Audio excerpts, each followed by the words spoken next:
Why in the world does the Boeing 787-10 Dreamliner have fewer wheels than the Airbus A350-1000? At first glance, the landing gear of modern wide-body aircraft can look almost identical. Large twin-engine jets sit low on the ground, supported by multiple wheels arranged in similar patterns, and unless you look closely, it's easy to assume they all follow the same design philosophy. But if you take a closer look, subtle differences begin to appear, and those differences reveal some very important engineering decisions.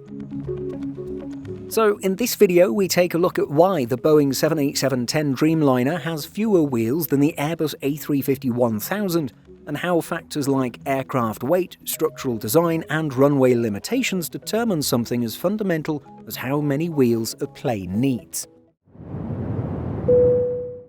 To understand this difference, we first need to look at the two aircraft families themselves.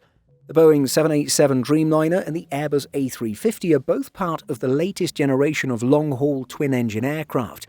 They were designed with similar goals in mind, including improved fuel efficiency, long-range capability, and the use of advanced composite materials to reduce overall weight.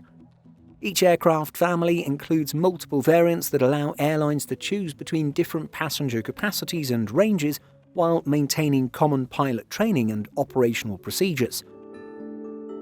Within the Boeing lineup, the Dreamliner family consists of three main variants: the 787-8, the 787-9, and the larger Boeing 787-10. The 787-8 was the first to enter service, followed by the 787-9, which became the most popular version thanks to its balance between range and capacity. The 787-10 is the longest version, offering more passenger capacity, but slightly less range compared to the smaller variants. Despite these size differences, all three Boeing 787 variants share the same landing gear configuration. Each aircraft uses a four-wheel main landing gear truck on each side of the fuselage. The Airbus A350 family follows a similar structure, but with a key difference. It includes two primary variants, the A350-900 and the larger A350-1000.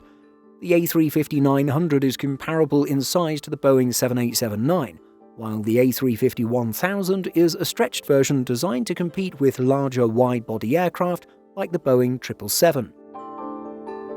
Here is where things start to diverge. While the A350-900 uses a four-wheel main landing gear truck, Airbus introduced a six-wheel bogie on each side for the A350-1000. That raises an important question. Why did Airbus add more wheels while Boeing kept the same configuration across the entire 787 family? The answer lies in how aircraft weight is managed on the ground. The number of wheels on an aircraft is not chosen based on aesthetics or symmetry.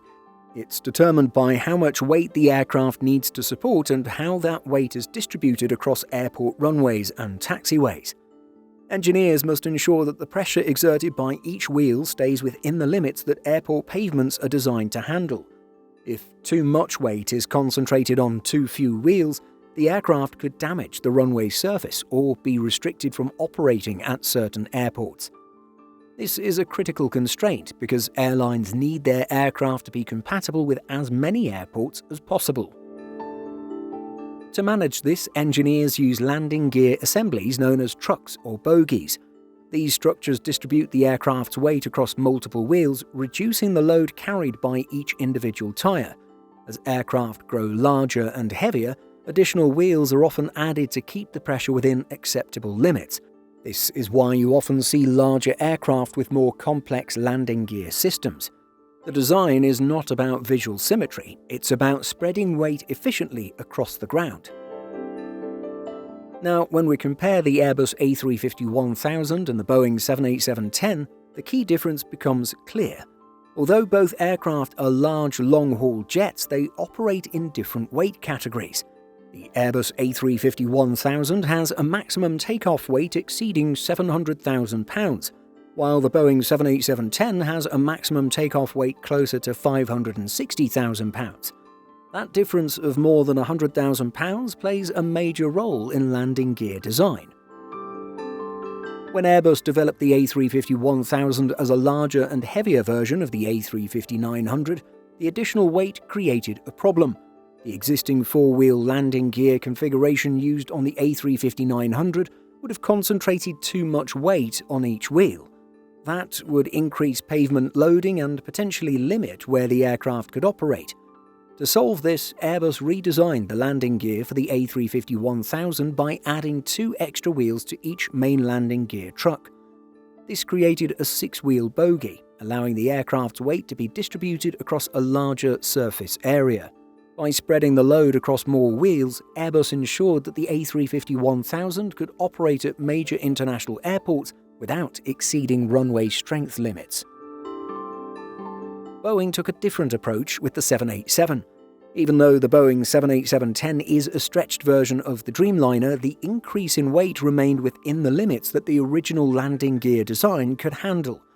This is largely due to the aircraft's extensive use of lightweight composite materials, which reduce overall structural weight.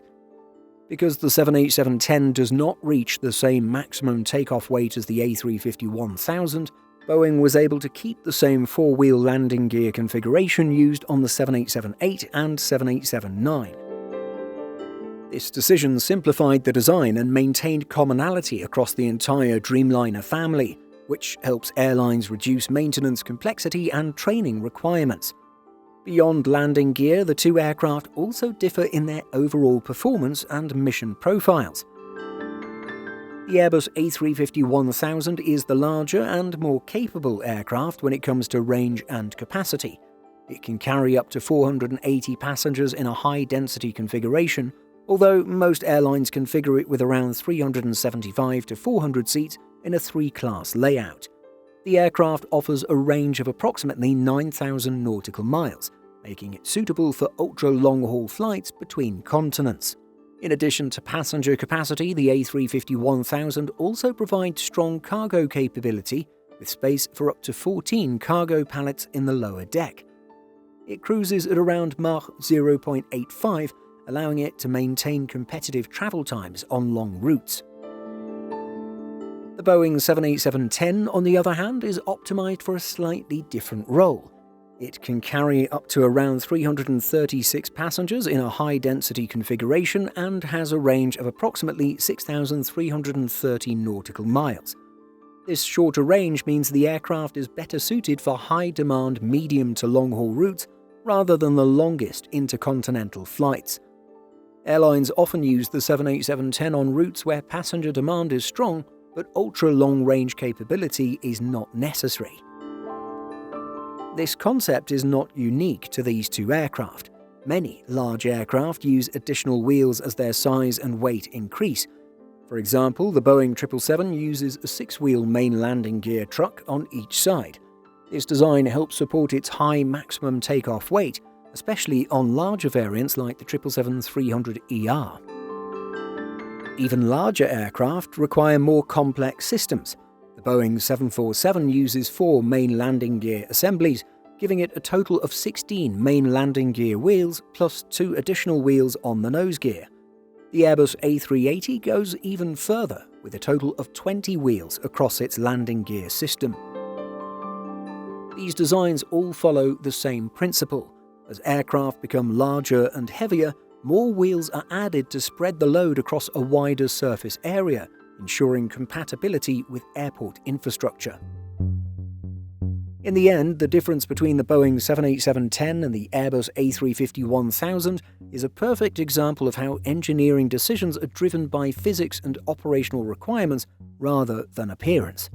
The Boeing 787-10 uses fewer wheels because it's lighter and designed within the limits of its original landing gear system.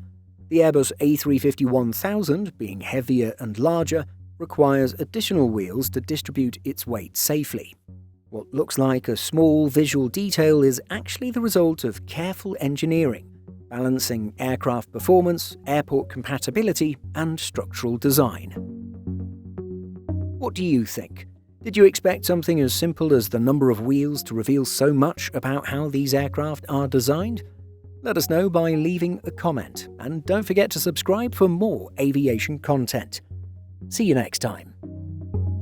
In addition to our daily YouTube videos, Simple Flying publishes over 150 articles and a podcast every week. Visit simpleflying.com.